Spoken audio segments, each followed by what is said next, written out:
విచ్చేసి పాత్రికేయ మిత్రులకి ముఖ్యంగా ఇక్కడ ఈరోజు భారతీయ జనతా పార్టీ మేనిఫెస్టో రిలీజ్కి శ్రీ దేవేంద్ర ఫడ్నవీస్ గారు ఫార్మర్ చీఫ్ మినిస్టర్ గారు వచ్చారు మహారాష్ట్ర. వారికి స్వాగతం పలకడానికి శ్రీమతి డికే అరుణ గారికి స్వాగతం పలకాలని కోరుతున్నాం.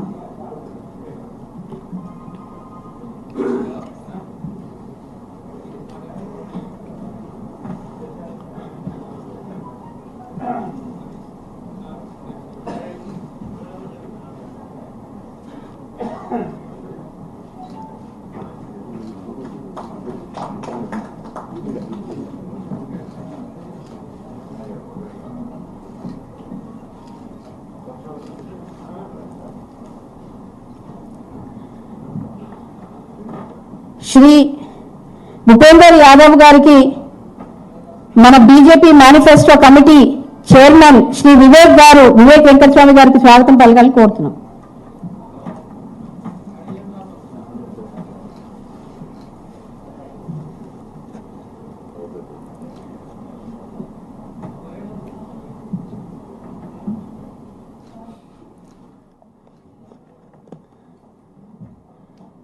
ముందుగా BJP manifesto committee chairman Shri Vivek Venkataswamy గారు ఏ రకంగా ఎవరిని కన్సల్ట్ చేసి ఎలా మేనిఫెస్టో ప్రిపేర్ చేయాలి, దాంట్లో ఏమేమి అభివృద్ధి చేయాలి, జిహెచ్ఎంసీలో పరిధిలో ఉన్నవన్నీ కూడా వారు ఒకసారి వివరించాలని వారు కోరుతూ శ్రీ వివేక్ వెంకటస్వామి గారు.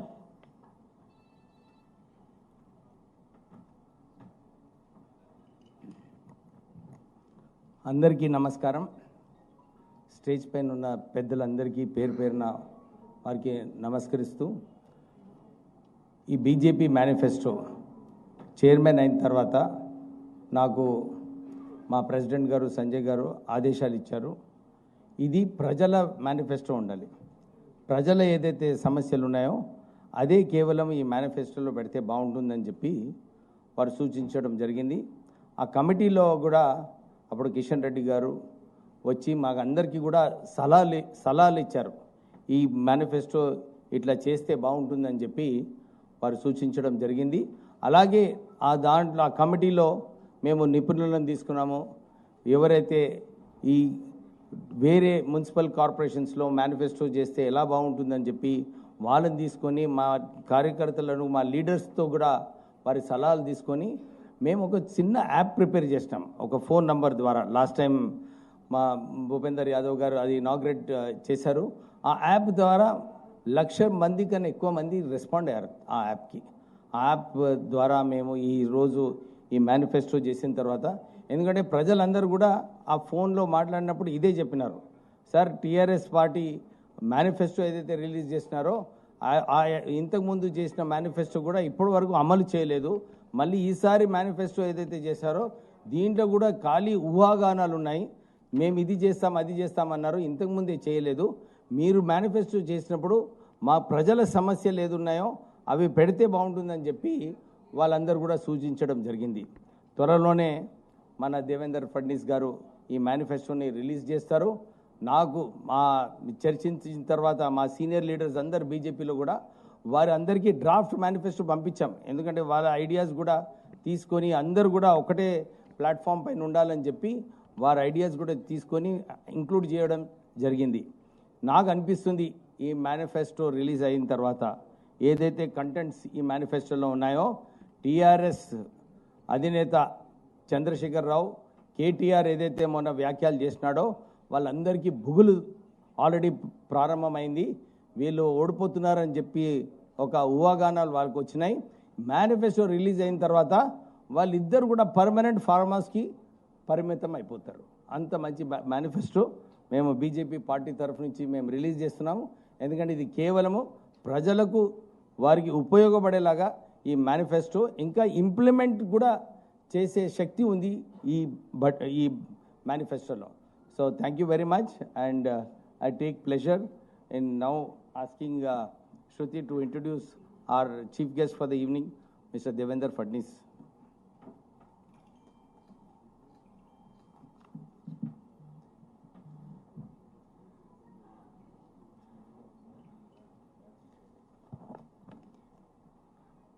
The youngest mayor, the youngest chief minister of Maharashtra, और जिन्होंने जो गार्बेज का डिस्पोजेबल सिस्टम नागपुर में बनाया है, वो सिस्टम केवल और कारण इनके हैं, और वो है श्री देवेंद्र फडणवीस जी। मैं उनको रिक्वेस्ट करती हूँ, भाई साहब आप एड्रेस मीडिया को एड्रेस करें। धन्यवाद।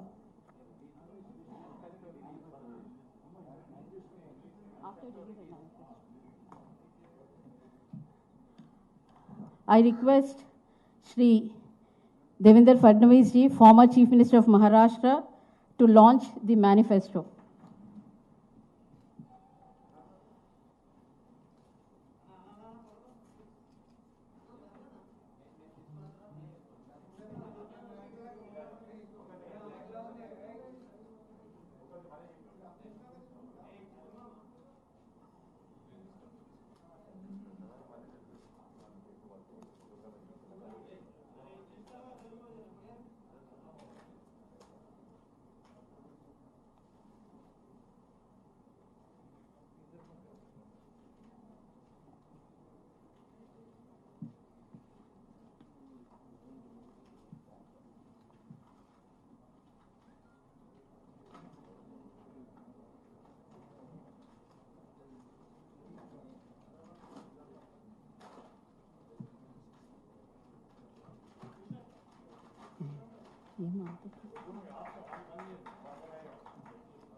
I request the youngest former Chief Minister and the youngest Mayor, Shri Devendra Fadnavis साहब को यहाँ पर आके मीडिया को एड्रेस करने के लिए। धन्यवाद।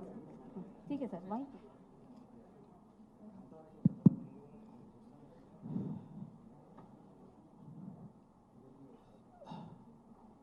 आप सभी को मेरा नमस्कार। इस मैनिफेस्टो को रिलीज करने के लिए हमारे बीच उपस्थित भारतीय जनता पार्टी के राष्ट्रीय महामंत्री माननीय भूपेंद्र यादव जी, हमारे प्रदेश के अध्यक्ष श्री बंडी संजय कुमार जी, केंद्रीय राज्य मंत्री आदरणीय जी किशन रेड्डी जी, श्रीमती डी के अरुणा जी, डॉक्टर के लक्ष्मण जी, श्री विशेष रूप से यहाँ पर उपस्थित हमारे आदरणीय मुरलीधर राव जी, श्री एन रामचंद्र राव, श्री पी सुधाकर रेड्डी, श्री विवेक वेंकट स्वामी जी, श्री जी परमिंदर रेड्डी जी, श्री डी प्रदीप कुमार जी, कुमारी बंगारू श्रुति जी, और हमारे महाराष्ट्र से यहाँ पर आए महाराष्ट्र विधानसभा में बीजेपी के चीफ व्हिप श्री आशीष शेलार जी, सभी हमारे मंचासीन महानुभाव और यहाँ पर मीडिया से आए हुए हमारे सभी बहनों और भाइयों, ग्रेटर हैदराबाद म्यूनिसिपल कॉरपोरेशन के चुनाव के मैनिफेस्टो के रिलीज से पहले आज संविधान दिवस है, कॉन्स्टिट्यूशन डे है और हमारे संविधान का जो प्रियम्बल है, भारत रत्न डॉक्टर बाबा साहेब आंबेडकर जी ने भारत को इस कॉन्स्टिट्यूशन के माध्यम से जो डेमोक्रेसी दी और हर व्यक्ति को जो स्वातंत्र्य दिया, जो अधिकार दिया, मैं ऐसा मानता हूं कि आज उसी को हम लोग याद करते हैं। और जैसे हमारे प्रधानमंत्री जी कहते हैं कि मेरे जीवन का सबसे बड़ा ग्रंथ भारत का संविधान है, तो उसी दिशा को हम लोग मानते हुए आज फिर एक बार प्रतिज्ञा करते हैं कि भारत के संविधान के अनुरूप ही हम सभी लोग अपना बर्ताव करेंगे। और इस संविधान दिवस की आप सभी को मैं बहुत बहुत बधाई देता हूं। आज एक और दिन है, आज 26/11 है और हम सभी लोग जानते हैं पाकिस्तानी आतंकवादियों ने मुंबई पर जो हमला किया था वो आज का दिवस है। ये केवल मुंबई पर हमला नहीं था, ये आतंकवादियों ने भारत की अस्मिता पर हमला किया था और उसके भी जो मार्टियर्स है, जो शहीद है, उनको भी आज हम श्रद्धांजलि देते हैं। और साथ साथ तेलंगाना राज्य की निर्मिति में जिन्होंने शहादत हासिल की, ऐसे सभी शहीदों को याद करते हुए इस बात को हम रिएट्रेट करने की कोशिश करते हैं, प्रतिपादित करने की कोशिश करते हैं कि तेलंगाना राज्य बनाने में भारतीय जनता पार्टी की बहुत अहम भूमिका रही है और भारतीय जनता पार्टी ने भी एक बहुत लंबी लड़ाई इस राज्य के निर्माण में की है। जहां तक हमारे मैनिफेस्टो का सवाल है, हमारे मैनिफेस्टो कमेटी के चेयरमैन ने आप सभी को बताया एक बहुत बड़ा कंसल्टेटिव प्रोसेस इस मैनिफेस्टो को तैयार करते समय किया गया है। यह मैनिफेस्टो लोगों की एस्पिरेशंस का रिफ्लेक्शन है। लोग क्या चाहते हैं, लोगों में जाकर लोगों की इच्छाओं को, आकांक्षाओं को हमने समझा है। कई और पार्टियों ने यहां पर अपने मैनिफेस्टो दिए, लेकिन महलों में रहकर गरीब, सामान्य और मध्यम वर्गीयों के दुख दर्दों को समझा नहीं जा सकता जब तक उनसे बातचीत नहीं होती। वो क्या चाहते ये नहीं समझा जा सकता। उस बातचीत को करके इस मैनिफेस्टो को तैयार किया गया है। वैसे तो कई चीजें मैनिफेस्टो में हैं, आप तक मैनिफेस्टो पहुंचेगा, लेकिन कुछ महत्वपूर्ण चीजें मैं आपके सामने रखने की कोशिश कर रहा हूं।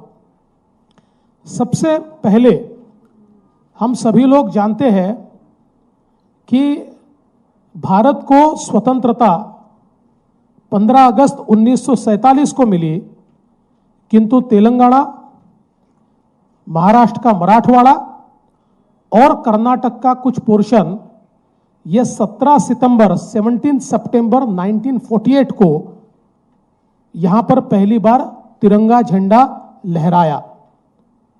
और यह हमारे लिए स्वतंत्रता का दिवस है, मुक्ति का दिवस है। और हम लोग अगर देखें तो कर्नाटक में और महाराष्ट्र में हमेशा इस दिन पर तिरंगा झंडा लहराता है, स्टेट फंक्शन होता है। और इस दिन को मुक्ति दिवस के रूप में, चूंकि पहली बार हमारा तिरंगा फहराया गया था, मुक्ति दिवस के रूप में इसको मनाया जाता है। मैं समझ नहीं पाता हूं कि तेलंगाना में इसको क्यों नहीं मनाया जाता। और इसलिए हम लोगों ने यह तय किया है कि ग्रेटर हैदराबाद म्यूनिसिपल कॉरपोरेशन ये भारतीय जनता पार्टी के तत्वावधान में भारत का तिरंगा जो पहली बार 17 सितंबर को फहराया गया, उसको एक फंक्शन के रूप में सेलिब्रेट करेगी। और वो पहली लड़ाई तेलंगाना के मुक्ति की, और दूसरी लड़ाई जब तेलंगाना बना तो इस पहली लड़ाई को भी बड़े जोर शोर से हम लोग यहां पर सेलिब्रेट करेंगे।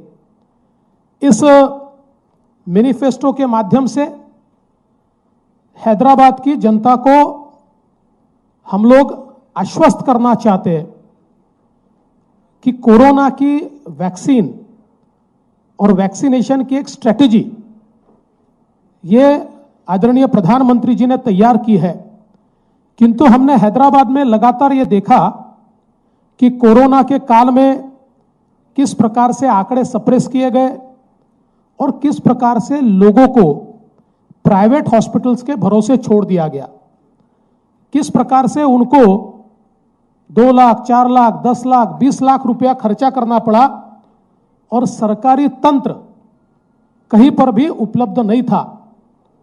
और इसलिए हम ये आश्वस्त करना चाहते हैं कि कोरोना की वैक्सीन स्ट्रेटेजी में हैदराबाद म्युनिसिपल कॉरपोरेशन पूरे तरीके से पार्टिसिपेट करेगा और पूरी सरकारी व्यवस्था, पूरी कॉरपोरेशन की व्यवस्था खड़ी की जाएगी। पीएचसी के माध्यम से, कॉरपोरेशन की व्यवस्था के माध्यम से ये कोरोना का टीकाकरण किया जाएगा। किसी को भी प्राइवेट हॉस्पिटल जाकर ज्यादा पैसे देकर और कोरोना का टीका, कोरोना का वैक्सीन लेने की आवश्यकता नहीं पड़ेगी। इसकी पूरी व्यवस्था ये कॉरपोरेशन के माध्यम से हम लोग यहां पर निश्चित रूप से करेंगे। इसके साथ साथ हम लोगों ने यह भी तय किया है कि LRS आज 15,000 करोड़ रुपए का बर्डन एक प्रकार से लोगों के ऊपर डाला जा रहा है। We will scrap this LRS। आज केंद्र सरकार अलग अलग प्रोजेक्ट के माध्यम से एक सेक्टोरल अप्रोच लेकर स्मार्ट सिटी डेवलपमेंट में जो एक सेक्टर है, ऐसे सेक्टर्स को डेवलप करने के लिए पूरा पैसा देता है। टोटल आज आप देखिए जिन शहरों में स्मार्ट सिटी के प्रोजेक्ट्स चल रहे हैं उनमें एक एक सेक्टर के प्रोजेक्ट्स ये चल रहा है, जिसमें वहां की जो सारी बेसिक एमिनिटीज है उसको एकदम अच्छे तरीके से तैयार किया जाता है। वहां के रोड्स हो, ड्रेनेज हो, सीवेज हो, लाइटिंग हो, सारी चीजें।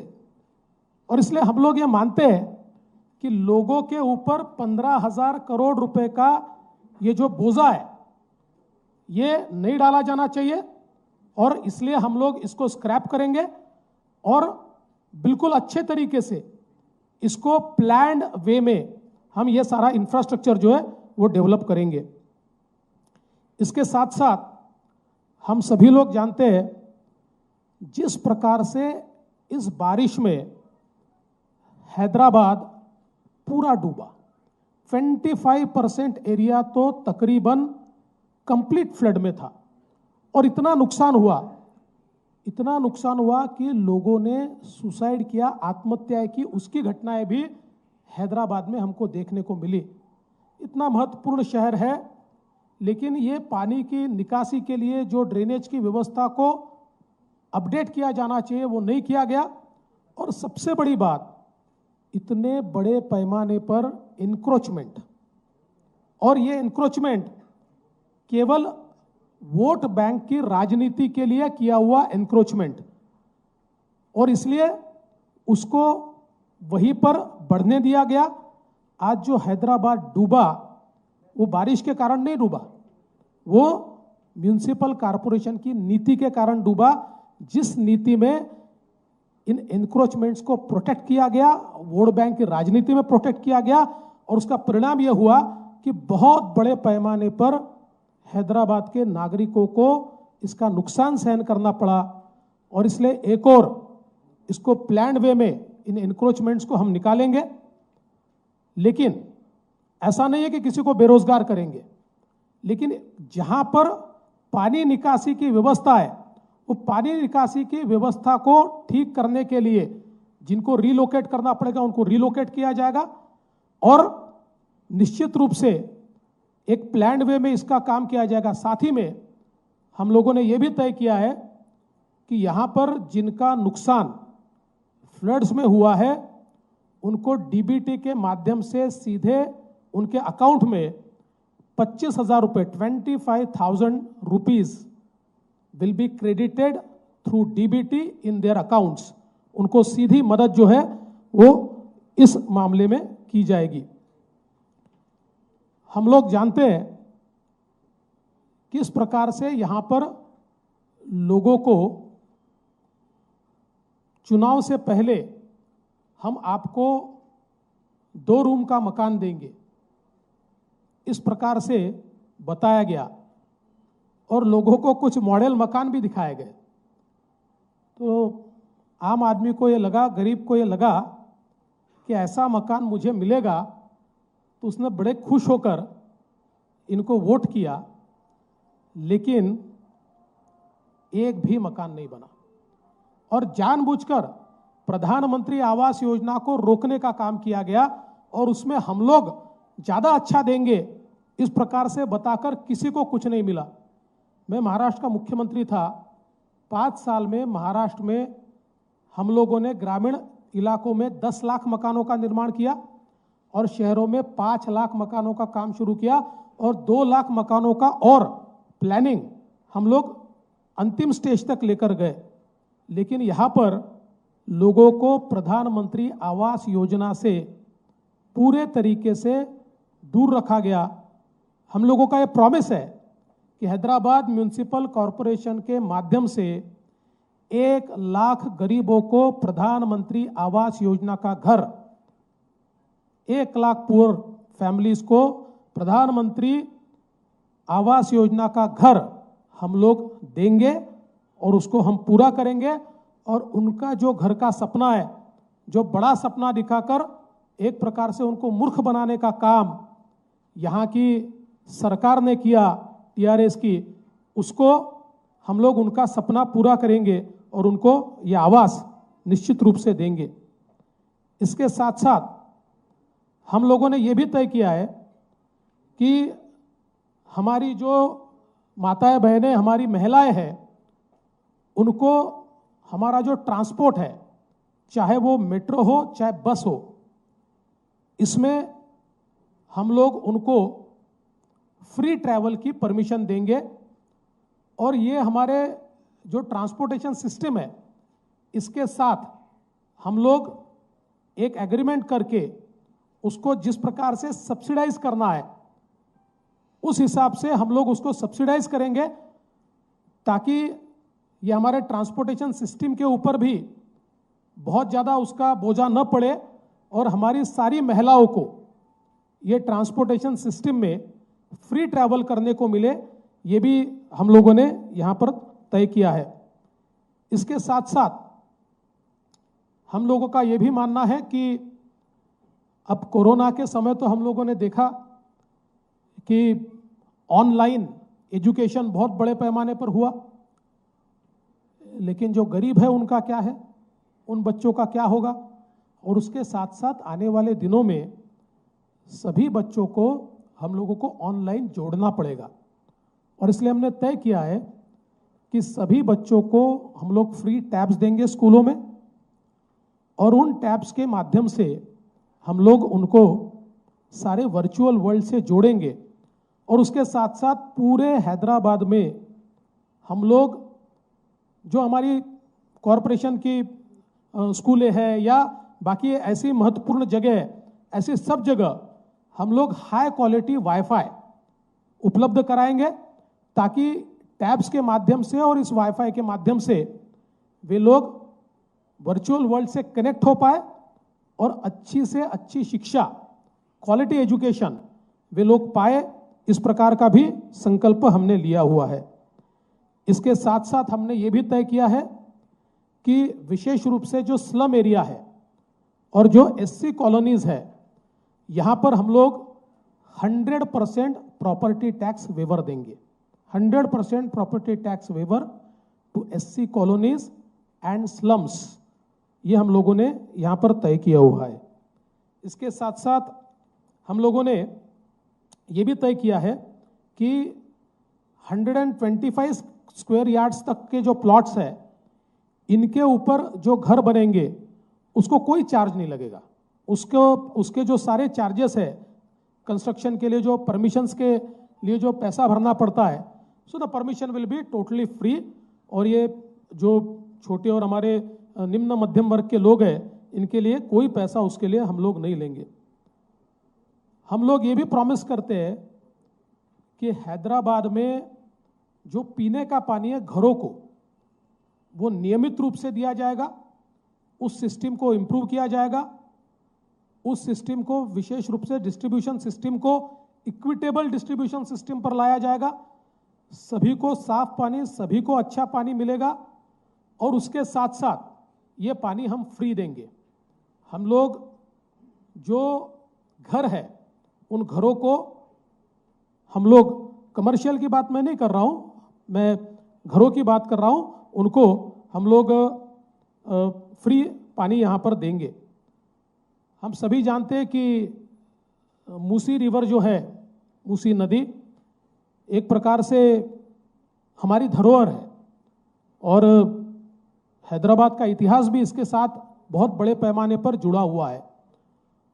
हमने तय किया है कि केंद्र सरकार की मदद से हम लोग इस मूसी रिवर को रिजुविनेट करने के लिए 10,000 करोड़ का एक फंड तैयार करेंगे। एक सुमेधा स्कीम, हम सभी लोग जानते हैं, एक हमारी बच्ची सुमेधा जिसका क्या हुआ, बड़ी दुखद घटना हुई, और सुमेधा स्कीम के तहत हम लोग केंद्र सरकार की मदद से 10,000 करोड़ का एक कंप्लीट प्रोग्राम तैयार करेंगे, जिसमें इस मूसी रिवर में जाने वाला सारा सीवेज वाटर ये ट्रीट होगा। इस पर जितना एनक्रोचमेंट है वो रिलोकेट होगा और फिर एक बार अविरल बहने वाली इस प्रकार की स्वच्छ रिवर, इसको हम तैयार करेंगे। जिस प्रकार से नमामि गंगे, ये एक बहुत बढ़िया स्कीम आदरणीय मोदी जी ने तैयार की और आज हम लोग देख रहे हैं कि गंगा का रूप बदल रहा है। ऐसे कई शहरों में जिस प्रकार से साबरमती वाटर फ्रंट हम लोगों ने बहुत अच्छे तरीके से गुजरात में देखा, उसी की तर्ज पर ये जो मूसी रिवर का डेवलपमेंट है, ये डेवलपमेंट भी हम लोग यहाँ पर करेंगे। और उसके साथ साथ हम लोग ये भी देखेंगे कि जो हमारे गरीब है उनको 100 यूनिट तक का पावर जो है, बिजली जो है, वो सब्सिडाइज होकर वो कैसे फ्री मिले, इसके लिए भी म्यूनिसिपल कॉरपोरेशन पहल करेगी और उसमें हम लोग सब्सिडी को वहन करते हुए गरीबों को 100 यूनिट तक की पावर फ्री देने के लिए म्यूनिसिपल कॉरपोरेशन के माध्यम से एक पहल करेंगे और लोगों को एक बड़ी रियायत देंगे। वैसे तो कई चीज़ें इस मैनिफेस्टो में है, आप सबके पास वो मैनिफेस्टो पहुंचेगा, लेकिन मैं एक बात बिल्कुल साफ कहना चाहता हूं। What is our aim? हमारा एम ये है, आज हैदराबाद को, ओल्ड सिटी को ओएसी ने और बची हुई सिटी को सीएम चंद्रशेखर राव साहब ने आपस में बांट लिया है, मानो ये उनकी प्राइवेट प्रॉपर्टी हो। We want to reclaim the city and give it back to the people. ये न ओएसी का शहर है, न ये चंद्रशेखर राव जी का शहर है, ये हैदराबाद की जनता का, ये तेलंगाना का शहर है। और इसलिए जो प्राइवेट प्रॉपर्टी इन्होंने बना के रखी है, we want to reclaim it and give it back to the people of Hyderabad. हम हैदराबाद की जनता को उसको वापस करना चाहते हैं। उसी प्रकार से हमारा जो ग्रेटर हैदराबाद म्यूनिसिपल कॉरपोरेशन है, ये ग्रेटर हैदराबाद म्यूनिसिपल कॉरपोरेशन भी इन दोनों ने जॉइंट प्राइवेट प्रॉपर्टी के रूप में बांटा है। It is utilised only for their private gains. It is no more a public body. We want to make it a public body. हम उसको वापस जनता को समर्पित करना चाहते हैं।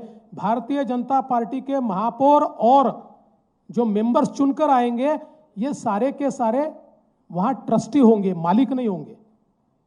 They won't be the owners. एक ट्रस्टीशिप की भूमिका में हम लोग इस कॉरपोरेशन को चलाना चाहते, ताकि बहुत क्षमता है। आज सीवेज ट्रीटमेंट के माध्यम से हम लोग बड़े पैमाने पर पैसा कमा सकते।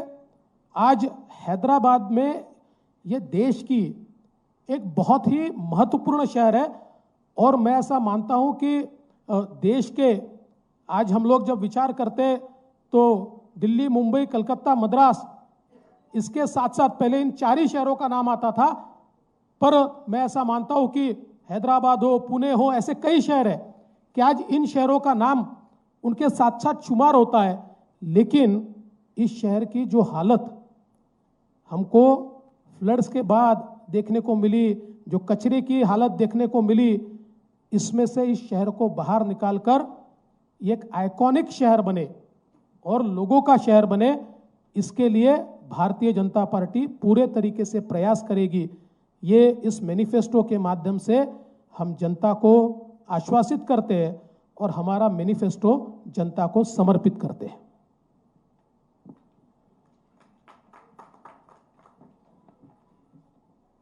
बहुत धन्यवाद sir. I request Karimnagar member of parliament మరియు Telangana BJP state president Shri Bandi Sanjay గారిని మేనిఫెస్టోలో ఉన్న ముఖ్యాంశాలు మీడియాకు తెలపాలని. అందరికీ నమస్కారం. నేడు మేనిఫెస్టో ఆవిష్కరించడానికి విచ్చేసినటువంటి గౌరవనీయుల పెద్దలు,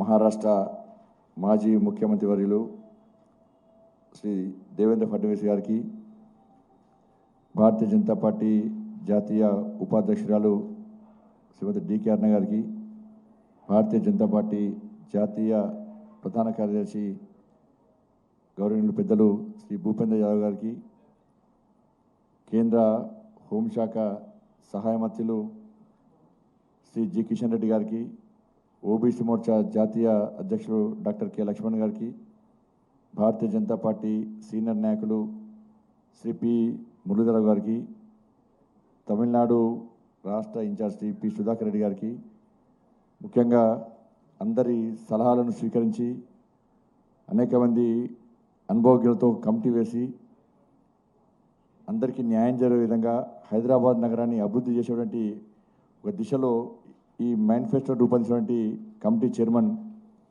శ్రీ వివేక్ వెంకటస్వామి గారికి,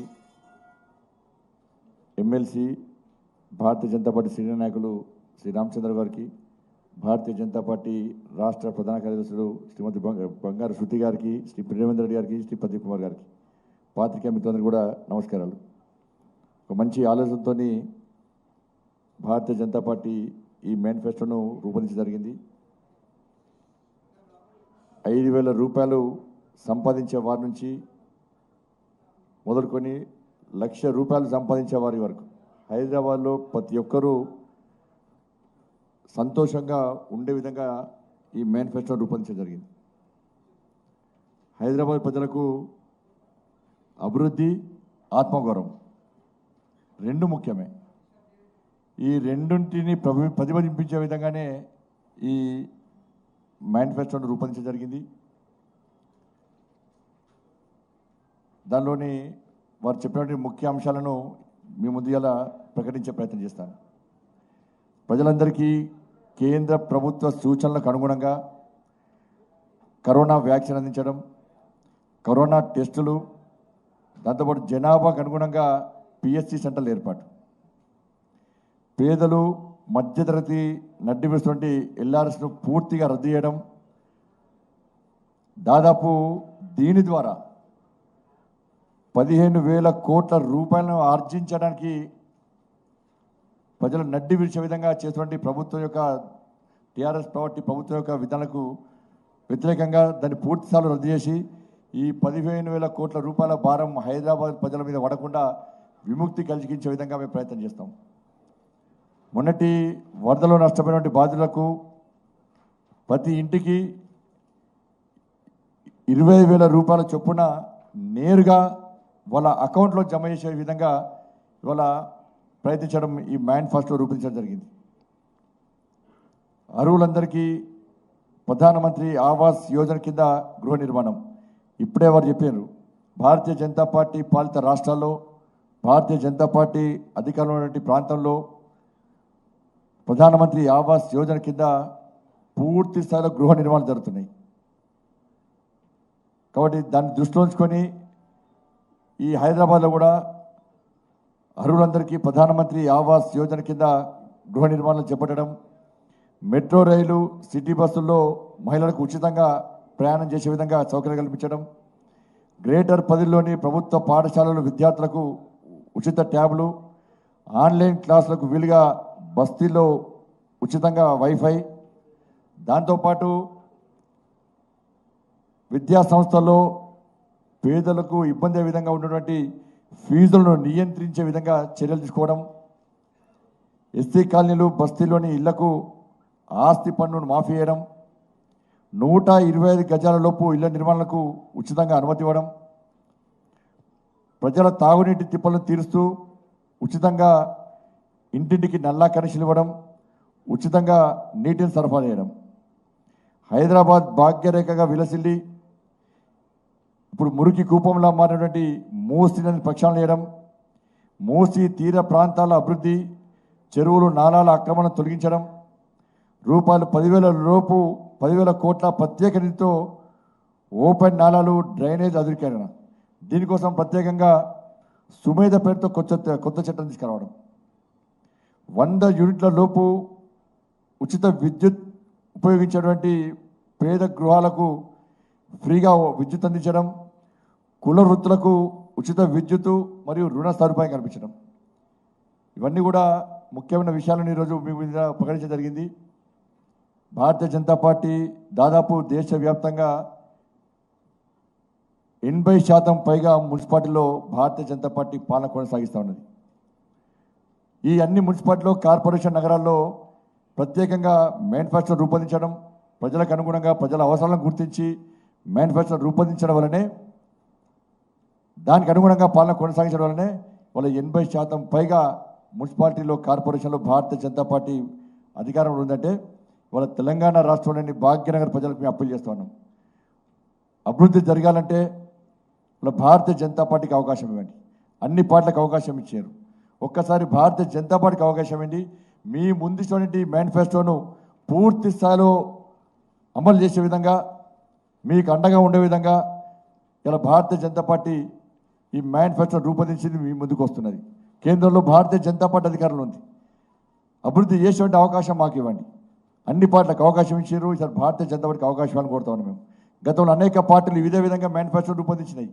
మొన్న తెలుసు టీఆర్ఎస్ పార్టీ గతంలో ఇచ్చిన హామీలను ఏ ఒక్కరు కూడా కనీసము దాని సమస్యలను పరిష్కరించి దాన్ని అమలు చేసిన దాఖలాలు.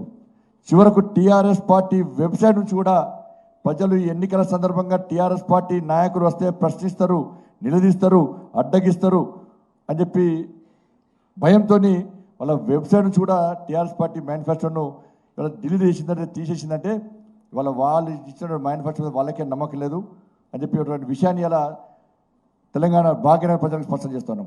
మేము తప్పకుండా తప్పకుండా ఇది మీకోసం రూపొందించినటువంటి మేనిఫెస్టో, మార్పు కోసం రూపొందించిన మేనిఫెస్టో.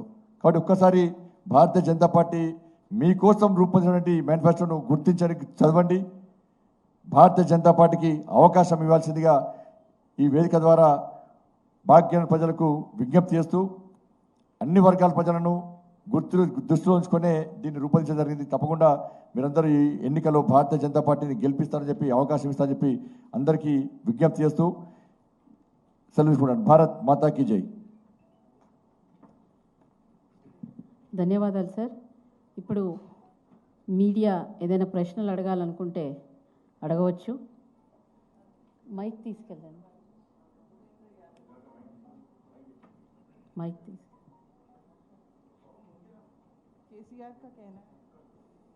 केसीआर का कहना है कि आप बड़े बड़े दिग्गज नेताओं को हैदराबाद में बुला रहे हैं कैंपेन के लिए, तो मोदी जी को क्यों नहीं बुला रहे हैं?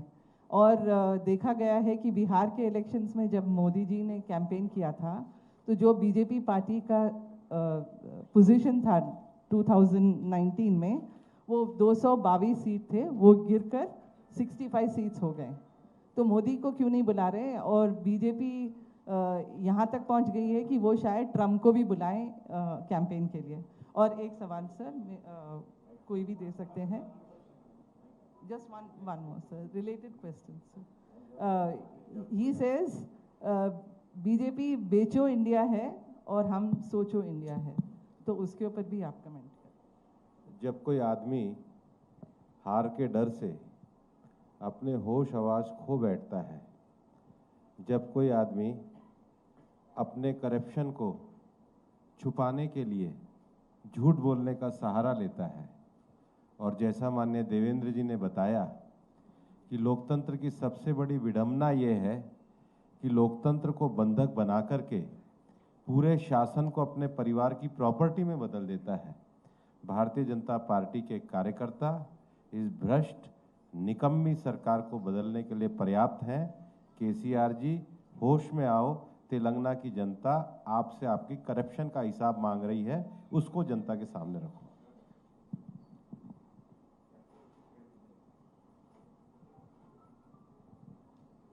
కిషన్ రెడ్డి గారు, సిల్వేరి శ్రీశైలం మా న్యూస్ నుండి అండి. కేసీఆర్ గారు నిన్న ఒక ప్రెస్ స్టేట్మెంట్ రిలీజ్ చేశారు. హైదరాబాద్ నగరంలో కొన్ని పొలిటికల్ పార్టీలు కమ్యూనల్ డిస్టర్బెన్స్ చేయడానికి ప్రయత్నం చేస్తున్నాయి, వాళ్ళకు కాన్ఫిడెన్స్ సోర్సెస్ ఉన్నాయంటని చెప్పారు. ఈరోజు డీజీపీ, 3 కమిషనర్లు కూడా దాని మీద ప్రెస్ కాన్ఫరెన్స్ పెడుతున్నారు. అవి ఏ పార్టీలు, వాళ్ళ దగ్గర ఉన్నటువంటి సోర్స్ ఏంటి? అది ముఖ్యమంత్రి గారే చెప్పాలి. అది సోర్స్ ఏంటో ముఖ్యమంత్రి గారే చెప్పాలి. ముఖ్యమంత్రి గారు ఒక చీఫ్ మినిస్టరు. ఈరోజు ఎన్నికల్లో లబ్ధి పొందడం కోసం అధికారులందరినీ కూడా పిలిచి మీటింగ్ పెట్టి ఈ రకంగా బయటికి చెప్పారు. అది రాష్ట్ర ప్రభుత్వ బాధ్యత, ముఖ్యమంత్రి బాధ్యత. ఎవరు ఈ రకంగా మరి ఇక్కడ గొడవలు సృష్టించేటువంటి ప్రయత్నం చేస్తున్నారో ముఖ్యమంత్రి చెప్పాల్సినటువంటి అవసరం ఉంది.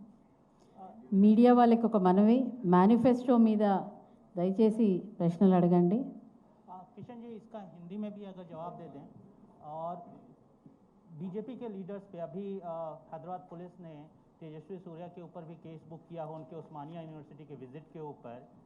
तो ये जो सीएम साहब बोल रहे हैं कि कुछ लोग डिस्टर्ब करने की कोशिश कर रहे हैं, कम्युनल सेंटिमेंट भड़काने की कोशिश कर रहे हैं, और बीजेपी के लीडर्स पे केसेस बुक हो रहे हैं, इसको कैसे देख रहे हैं आप? देश के गृह राज्य मंत्री भी हैं।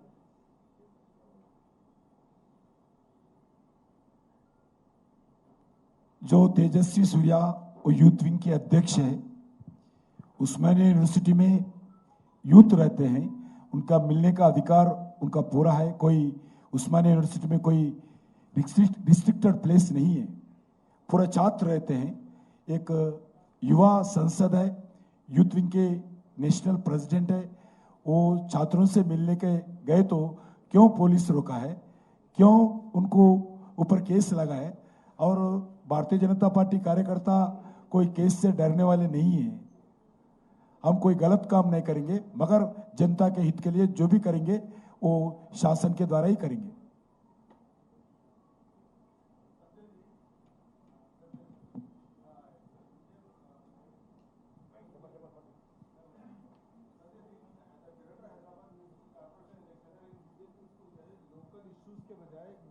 पॉलिटिकल इशू बना के नेशनल इलेक्शन के रूप दे दिए, बल्कि इलिगेशन है.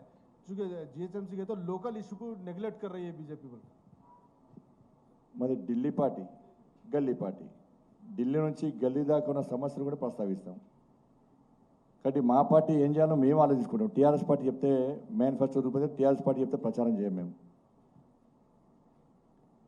ఫస్ట్ వాళ్ళు ఏం చేశారో, పోయినసారి మేనిఫెస్టోలో ఏం పెట్టారు, ఏం అమలు చేశారు, ఏం సాధించారో ఫస్ట్ చెప్పాలి. మేము ఎప్పుడు రాష్ట్రంలో భాగ్యనగరంలో అధికారంలో లేము, జిఎస్ఎంసీలో అధికారంలో గెలవలేము మేము ఎప్పుడు కూడా. కాబట్టి ఏ పార్టీ విధానం ఆ పార్టీ విధానం ఉంటుంది. భారతీయ జనతా పార్టీ బూత్ స్థాయి కమిటీలో కూడా దేశం గురించి ఆలోచిస్తాం, ధర్మం గురించి ఆలోచిస్తాం, సమాజం గురించి చర్చిస్తాం.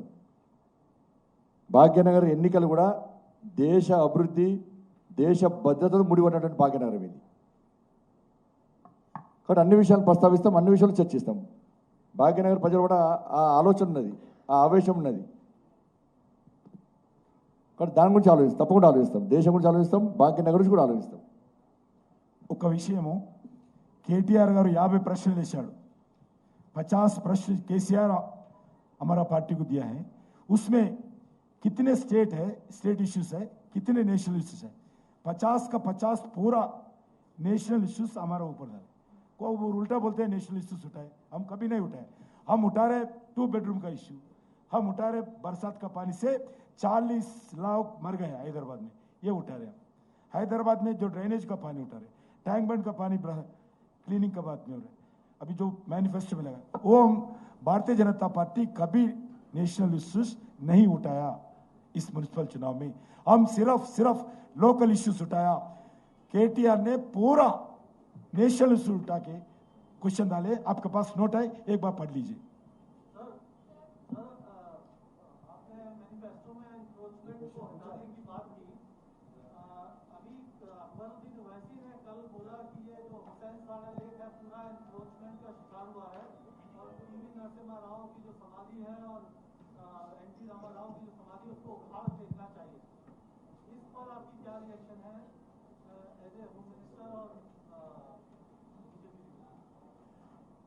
भारत रत्न पीवी नरसिम्हा राव का जो समाधि भारत सरकार के द्वारा बनाए गए, उनको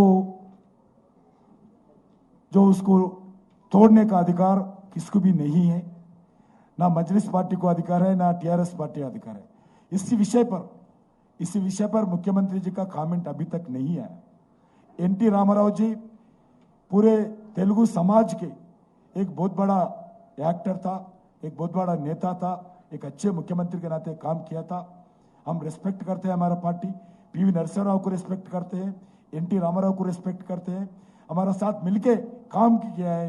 एनटी रामाराव जी बहुत दिन एनडी में रह के एनडी में भी थे. इसीलिए मैं केसीआर से पूछना चाहता हूं, केसीआर क्यों कमेंट नहीं किया, क्यों कंडम नहीं किया एमआईएम के नेताओं का स्टेटमेंट पर. और हैदराबाद के जनता, तेलंगाना के जनता, मजलिस पार्टी का रूप क्या है, मजलिस पार्टी का सोच क्या है, मजलिस पार्टी कैसी बात करती है, कैसा काम करती है, फिर एक बात जनता के सामने पूरा उनको दाया. इसलिए पूरा जनता केसीआर से सवाल करना चाहिए, वैसा मजलिस पार्टी से मिलके आज तेलंगाना में क्यों राजनीति कर रहे ये टीआरएस पार्टी. मजलिस पार्टी से क्यों दोस्तान करते हैं. हर दिन हर हफ्ते में घर पे बुला के तेलंगाना की राजनीति पर दोनों चर्चा करते हैं, केसीआर असदुद्दीन ओवैसी. इसी विषय पर आम तेलंगाना जनता सोचना चाहिए.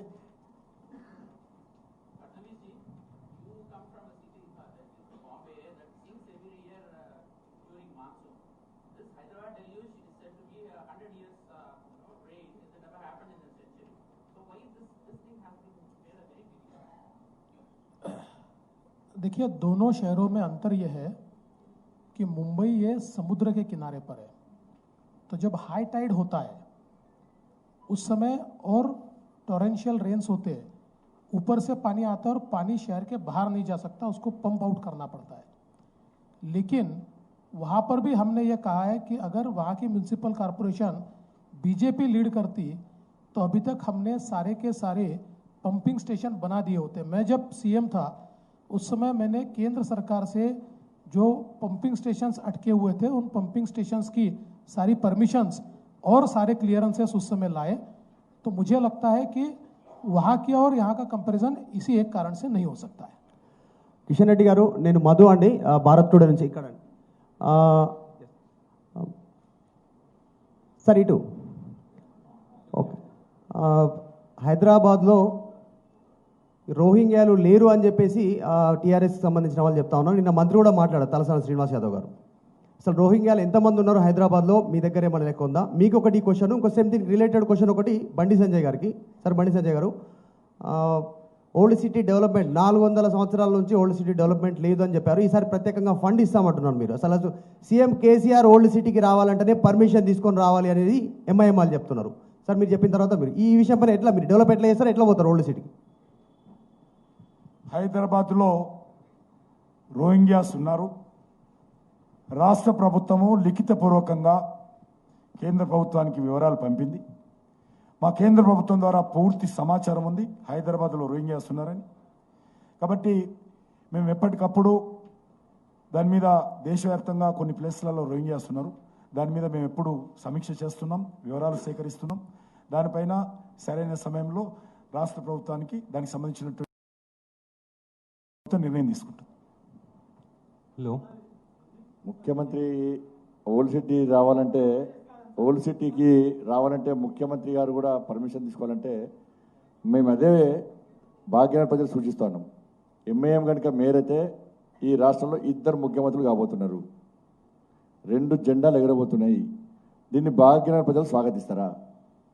ఎంఐఎం పార్టీకి అవకాశం ఇద్దామా? ఇది ఆలోచించాల్సిన. దాన్ని ముఖ్యమంత్రిగా స్పందించాలి, టీఆర్ఎస్ పార్టీ స్పందించాలి. టీఆర్ఎస్ పార్టీ ఎందుకు ఖండించలేకపోతుంది, ఎందుకు భయపడుతున్నది? అభివృద్ధి విషయంలో ఇవాళ ఓవైసీ గారు ముఖ్యమంత్రి గారు చాలా సందర్భాలు కలుసుకుంటారు. అర్ధరాత్రి కలుసుకుంటారు, మధ్యాహ్నం కలుసుకుంటారు, పొద్దున కలుసుకుంటారు. వేరే ఎవరు ఇద్దరు మాత్రం పక్కా కలుసుకుంటారు. కలుసుకున్నప్పుడు ఇన్నిసార్లు కలుసుకున్నప్పుడు హైదరాబాద్ ఓల్డ్ సిటీలో ఎందుకు కంపెనీలు ఐటీ కంపెనీలు వస్తలేవు? హైటెక్ సిటీ అభివృద్ధి చెందుతున్నది, కొండాపూర్ అభివృద్ధి చెందుతున్నది, పటాన్చెరు అభివృద్ధి చెందుతున్నది. మరి ఓల్డ్ సిటీ ఎందుకు అభివృద్ధి చెందుతుందని చెప్పి ఎందుకు వీళ్ళిద్దరు మాట్లాడుకుంటూ చర్చించుకోవట్లేదు? దానికి స్పందన చెప్పాలి. అందుకే మెట్రో లైన్ ఎందుకు రావద్దు అనుకుంటున్నారు? దీన్ని దృష్టిలో ఉంచుకొని పాత బస్తీనే భాగ్యనగరం మార్చుదాం ఏమంటున్నాం. కానీ టీఆర్ఎస్ పార్టీ, ఎంఐఎం పార్టీ పూర్తి భాగ్యనగరాన్ని పాత బస్తీగా మార్చే ప్రయత్నం చేస్తున్నది. కాబట్టి ఆ స్థాయిలో అభివృద్ధి అని చెప్పి తప్పకుండా ప్రణాళిక తప్పకుండా అభివృద్ధి చేస్తాం మేము.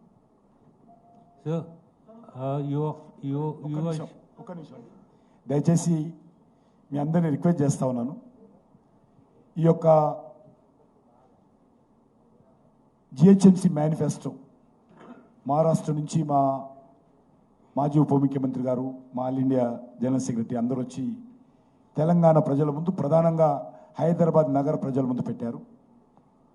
కాబట్టి ఇందులో ఉన్నటువంటి విషయాలన్నీ కూడా ప్రతి హైదరాబాద్ జిహెచ్ఎంసీ పరిధిలో ఉన్నటువంటి ప్రతి ఇంటికి, ప్రతి వ్యక్తి దగ్గరికి చేరాల్సినటువంటి అవసరం ఉంది. ఆ యొక్క సహాయ సహకారాలు మీరు అందించాల్సిందిగా మీ అందరినీ కోరుతా ఉన్నాను. కంపేర్ చేసుకోవాలి. టీఆర్ఎస్ పార్టీ గత 2 మేనిఫెస్టోలో ఏం చెప్పింది, ఏం చేసింది. ఈరోజు భారతీయ జనతా పార్టీ హైదరాబాద్ ప్రజలకు అవసరం ఉన్నటువంటి మేనిఫెస్టో ఏ రకంగా పొందుపరిచింది. కాబట్టి ఇది చేరాల్సినటువంటి అవసరం ఉంది. కేసీఆర్ ఏమో రాజనీతి చేయాలనుకుంటున్నారు, టీఆర్ఎస్ పార్టీ మేమేమో గుడ్ గవర్నెన్స్ చేయాలనుకుంటున్నాం హైదరాబాద్ నగరంలో. కాబట్టి గుడ్ గవర్నెన్స్ ద్వారా ఏ రకంగా ఈ మేనిఫెస్టో ద్వారా హైదరాబాద్లో ఉన్నటువంటి సమస్యలు పరిష్కారం చేస్తూ హైదరాబాద్ని ఒక నిజంగా ఏ రకంగా అభివృద్ధి దిశలో తీసుకెళ్లాలనేదే మా లక్ష్యము. కాబట్టి నేను మీ అందరిని కోరుతా ఉన్నాను. పాలిటిక్స్ మాట్లాడడానికి అనేక రకాల సమయాలు ఉన్నాయి. కాబట్టి ఇది ఓన్లీ గుడ్ గవర్నెన్స్ మీదనే, ఈ మేనిఫెస్టో ద్వారానే ప్రజలకు బీజేపీ సందేశం చేరవేసేటువంటి ప్రయత్నంలో మీ సహాయ సహకారాలు ఉండాలని ఇక్కడ ఉన్నటువంటి అందరు రిపోర్టర్స్ నేను మనస్ఫూర్తిగా కోరుతా ఉన్నాను. Sir, hello, sir. This is Panikiran from Hans India.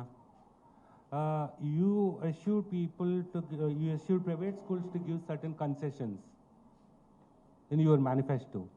But you know, most of the parents, majority of parents in Hyderabad, they are complaining that schools are collecting fees in Hyderabad, even during the tenure. If you look at, according to their surveys, the fees collected in Hyderabad are nearly 100 to 250% more than the fees